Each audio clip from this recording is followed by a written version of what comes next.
وعن ابي هريره رضي الله تعالى عنه قال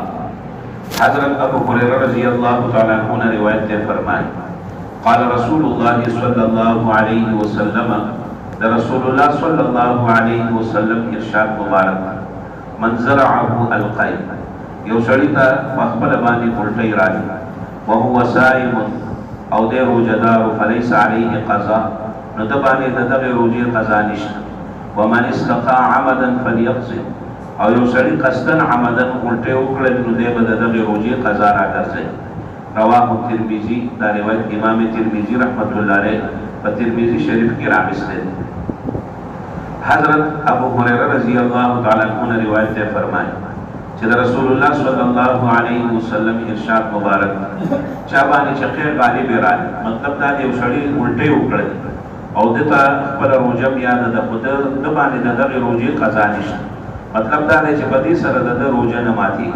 او یو سړی قصدن عمدن ځان له الټی راولي نو بیا په دې سره د روزه ماتي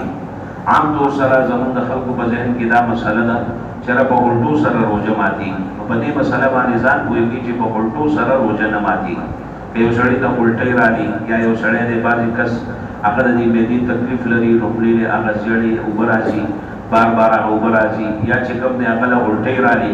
د په الټو سره روزه نه ماتي ولو که پډه خپل ولي نه یو سړی پډه خپل الټی وکړي سره روزه نه ماتي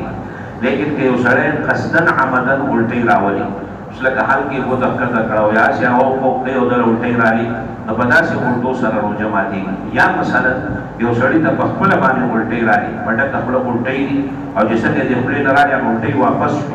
چې واپس شنو بیا په داسې الټو سره چې ده نو هغه روزه ماتي چې دا وایي چې الټو سره روزه ماتي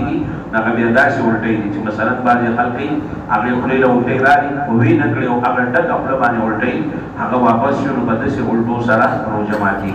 او کنه یو سړی دی هغه خزړه د اخلاص الټی وکړلی نو په دې سره روزه نه ماتيږي نو دا چې بعضې دې مسلو کې سړی بیا صحیح خامخا تپوس کوي د روزې جزئیات بیا ډېر دي لکه دا وړې وړې مسلې نو دې کې بیا د خپل ځان نه سړی هغه مفتي نه جوړول پکار چې هغه معمولي لکه داسې شوي دي موږ نه خلکو تپوسونه کړي دي موږ د خپل استادانو ویلي دي چې هغه یو کس دي هغه به داسې وکړه چې لکه هسې خولې له بهتروي اوبه هم رالي نه به دا خیال وي چې زما روژه ماته شوه ښه مزیدار به یې روژه ماته کړه یا بې چا نه تپوس وکړو هغه به ورته جواب دې سره خو روژه ماتېږي او روژه به یې ماته کړه نو داسې دې کول پکار د روژې جزئیات ډېر دي د دې کې وړې وړې مسلې دي نو دې ته جزئیات ویلی کېږي نو داسې که څه خبره مخې ته راځي داسې څه مسله مخې ته راځي نو بیا تپوس پکاري او په خبره باندې ځان پوهول پکاري الله تعالی دې موږ تاسو ټولو ته په دې باندې عمل توفیق رانصیب کړي